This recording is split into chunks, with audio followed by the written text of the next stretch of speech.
ನಮ್ಮ ರೈತರಿಗೆ ನಾವು ರೈತರ ಪರವಾಗಿ ಇದ್ದೀವಿ, ರೈತರೇ ನಮಗೆಲ್ಲ ರೈತರ ಪರವಾಗಿ ನಿಂತ್ಕೊಂಡಿದ್ದೀವಿ, ರೈತರಿಗೆ ಏನೇನು ಅನುಕೂಲ ಆಗುತ್ತೆ ಅದನ್ನ ಮಾಡ್ತಾ ಇದ್ದೀವಿ ಅಂತ ಹೇಳ್ತಾರೆ ಸರ್. ಇಲ್ಲಿ ನಿಜವಾಗ್ಲೂ ರೈತರಿಗೆ ನ್ಯಾಯ ಸಿಗ್ತಾ ಇದೆ ಅಂತ ನಿಮ್ಗೆ ಅನಿಸ್ತಾ ಇದೆಯಾ ಸರ್? ಮೇಡಮ್, ನಮ್ ಹೋರಾಟ ಯಾಕೆ ನಡೀತಾ ಇತ್ತು? ಈಗ ಹೋರಾಟಗಳು ಎಲ್ಲ ಇಲ್ಲಿ ಕೂತ್ಕೊಂಡು ಬೆಳೆ ಬೆಳಿಬೇಡಿ ಅಂದ್ರ ಮುಖ್ಯಮಂತ್ರಿಗಳು ಬೆಳೆಬೇಡಿ ಅನ್ನೋ ಅಷ್ಟು ಸುಲಭ ಅಲ್ಲ. ಆಯ್ತು, ನೀವೆಲ್ಲಿನ ತರ್ಸ್ಕೊಂತಿದ್ರೆ ಹಣ ತಿಂತೀರಿ, ನಾವೆಲ್ಲಿ ತಿನ್ನೋ ಆ ದನಗಳಿಗೆ ಎಲ್ಲೂ ನಾವು ಬೆಳೆದೇ ಇದ್ರೆ ಆ ದನಗಳಿಗೆ ಆ ಮೂಕ ಪ್ರಾಣಿಗಳಿಗೆ ಅವು ಎಲ್ಲಿಗೆ ಹೋಯ್ತವೆ? ನಾವಂತೂ ಇಷ್ಟು ಅನ್ನ ಆದ್ರೂ ಸಾಕು, ಇನ್ನೆಲ್ಲ ಹೋಗಿ ತಿನ್ಕೊಂಡ್ಬಿಡ್ತೀವಿ ನಾವು. ಆ ದನಗಳಿಗೆ ಮೇವೆಲ್ಲಿದೆ? ನಿಜವಾಗ್ಲೂ ಇವ್ರು ಆಗಿದ್ರೆ ಯೋಚನೆ ಮಾಡ್ಬೇಕಾಗಿತ್ತು. ಇವರು ಬೆಳೆ ಯಾವ ಬೆಳೆ ಬೆಳಿಬೇಕು, ಎಲ್ಲಿ ಮಳೆ ಆಗ್ತದೆ, ಓದಿ ಬರಗಾಲದಲ್ಲಿ ಬೆಳೆ ಅಂತ ಬೆಳೆಗಳು ಯಾವುವು, ಅದರಿಂದ ಹುಲ್ಲಿಗೆ ಎಷ್ಟು ಪ್ರಾಮುಖ್ಯತೆ ಕೊಡಬೇಕು ನಾವು, ಆ ದನಗಳು ಏನು ಮಾಡಬೇಕು, ಮತ್ತು ಜನ ಯಾವ ರೀತಿ ಊಟ ಮಾಡಬೇಕು, ಇದೆಲ್ಲನೂ ಯೋಚನೆ ಮಾಡಬೇಕು. ಹೊರತು ಯೋಚನೆ ಮಾಡ್ತಾ ಇದ್ರೆ ರೈತರ ಪರ ಯೋಚನೆ ಮಾಡ್ತಾ ಇದ್ರು. ಇವರು ರೈತರ ಪರ ಯೋಚನೆ ಮಾಡ್ತಾ ಇಲ್ಲ. ಇದೆಲ್ಲ ಮಾತಾಡ್ತಾರೆಲ್ಲ MNC ಕಂಪ್ನಿಗಳು ಇವರು ಇಲ್ಲಿ ಕಿತ್ಕೊತಾ ಇದ್ದಾರೆ, ಇನ್ನೆಲ್ಲೋ ಬೇಕು ಅವ್ರಿಗೆ, ಇದ್ರ ಬಗ್ಗೆ ಯೋಚನೆ ಮಾಡ್ತಾ ಇರುತ್ತೆ. ಪ್ಲಾನ್ಗಳೆಲ್ಲ ಬೇರೆ ಬೇರೆ ಪ್ಲಾನ್ಗಳಾಗ್ತಾರೆ.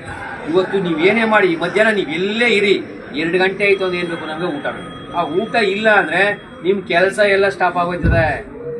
ಏನೂ ಮಾಡೋಕೆ ನಿಮ್ಗೆ ಮೈ ಕಿಟ್ಕೊಳ್ಳೋಕೆ ಕೈ ಬರಲ್ಲ ನಿಮಗೆ, ಮಧ್ಯಾಹ್ನ ಊಟ ಮಾಡಿಲ್ಲ ಅಂದ್ರೆ. ಆ ಊಟ ಕೊಡೋ ರೈತ ಅಲ್ಲಿಂದ ಬರೋದು, ಅದ್ರ ಬಗ್ಗೆ ನಾವು ಚಿಂತೆ ಮಾಡಬೇಕು. ಎಲ್ಲಿ ಹೆಲಿಕಾಪ್ಟರ್ ಹೋಯ್ತಿದ್ರು ಅದಕ್ಕೆ ಊಟ ಮಾಡಲೇಬೇಕು, ಅಲ್ಲಿ ಅನ್ನಕ್ಕೆ ಬರಲೇಬೇಕು. ಹಾಗಾಗಿ ಎಲ್ಲನೂ ಕೊಡ್ಬಿಡಿ ಅಂತ ನಾನು ಕೇಳಲ್ಲ, ರೈತರು ಕೊಡು. ರೈತರಿಗೆ ನೀವು ಮೋಸ ಮಾಡಬೇಡಿ, ಅವನ ಶ್ರಮಕ್ಕೆ ನೀವು ಬೆಲೆ ಕಟ್ಟಿ. ಅವನ ಮನೇಲಿ ಎಲ್ಲ ಗೇಯ್ತಾರೆ, ಎಲ್ಲ ಗೇದ್ರು. ಇವತ್ತು ಇಷ್ಟೊತ್ತಿಗೆ ಗಂಟೆಗೆ 2 ರೈತರು ಆತ್ಮಹತ್ಯೆ ಮಾಡ್ಕೊತಾ ಇದ್ದಾರೆ ದೇಶದಲ್ಲಿ.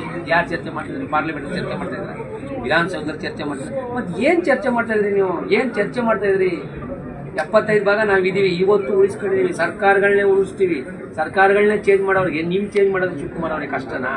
ಹಾಗಾಗಿ ಎಲ್ಲವೂ ನೀವು ದುಡ್ಡು ಕೊಟ್ಬಿಟ್ಟು ಆಟ ಆಡಿಸ್ತೀರಾ. ಈಗ ನೀವು ದರ್ಪ ಇದೆ, ದೌರ್ಜನ್ಯ ಇದೆ, ಪೊಲೀಸ್ ಇದ್ದಾರೆ, ಎಲ್ಲ ಇದ್ದಾರೆ.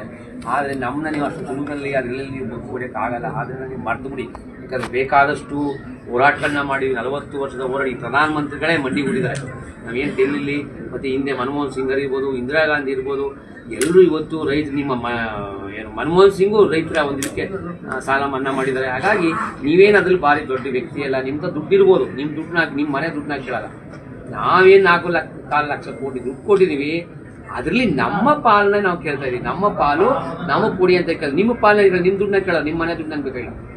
ನಿಮ್ಮ ಮನೆ ದುಡ್ಡನ್ನ ಕೇಳೋದು. ನಮ್ಮ ದುಡ್ಡು 4 ಲಕ್ಷ ಕೋಟಿಲಿ 75 ಭಾಗ ರೈತರದ್ದು ಏನಿದೆ, ನೀವು ಬೆಳೆಗಳಲ್ಲಿ ಏನು ಮೋಸ ಮಾಡ್ತಿದ್ದೀರಾ, ಆ ಒಂದು ದುಡ್ಡು ನಮಗೆ ಕೊಡಿ ಅಂತ ನಮ್ಮ ಹಕ್ಕೋದು. ನಾನು ದುಡ್ಡು ಕೊಟ್ಟಿದ್ದೀನಿ ಹೇಳಿ, ಆ ದುಡ್ಡು ಕೇಳ ಅಂತ ಹಕ್ಕಿದೆ ಹೊರತು ನಾನು ಭಿಕ್ಷೆ ಬೇಡ್ತಾ ಇಲ್ಲ. ಭಿಕ್ಷೆ ಯಾವತ್ತೂ ಬೇಡಲ್ಲ. ನನ್ನ ಹಕ್ಕನ್ನ, ನನ್ನ ದುಡ್ಡನ್ನ ವಾಪಸ್ ಕೊಡು. ನಾನು ಮೋಸ ಮಾಡ್ತಾ ಇದ್ದೀನಿ. ನೀವು 200 ರೂಪಾಯಿ ಕೆಜಿ ಅಕ್ಕಿನ 40 ರೂಪಾಯಿ ತಗೋತಿದ್ದೀರಾ, ಇನ್ನು 200 ರೂಪಾಯಿ ಮೋಸ ಆಗ್ತದೆ. ಆ ದುಡ್ಡು ನನಗೆ ಕೊಡು. ನಾನು ಒಂದು ಕಡೆ ನನ್ನ ಉತ್ಪಾದಕ, ಒಂದು ಕಡೆ ಗ್ರಾಹಕ, 2 ಕಡೆನೂ ನಾನು ಟ್ಯಾಕ್ಸ್ ಕಟ್ತೀನಿ. ನಾನು ಟ್ಯಾಕ್ಸ್ ಪೇಯರೇ. ನಾನು ಬೆಂಕಿ ಕಡ್ಡಿ ತಗೊಂಡ್ರೆ ನಾನು ಟ್ಯಾಕ್ಸ್ ಕಟ್ತೀನಿ, ನಾ ಬಟ್ಟೆ ತಗೊಂಡ್ರೆ ನಾನು ಟ್ಯಾಕ್ಸ್ ಕಟ್ತೀನಿ, ಚಪ್ಪಲಿ ತಗೊಂಡ್ರೆ ಟ್ಯಾಕ್ಸ್ ಕಟ್ತೀನಿ.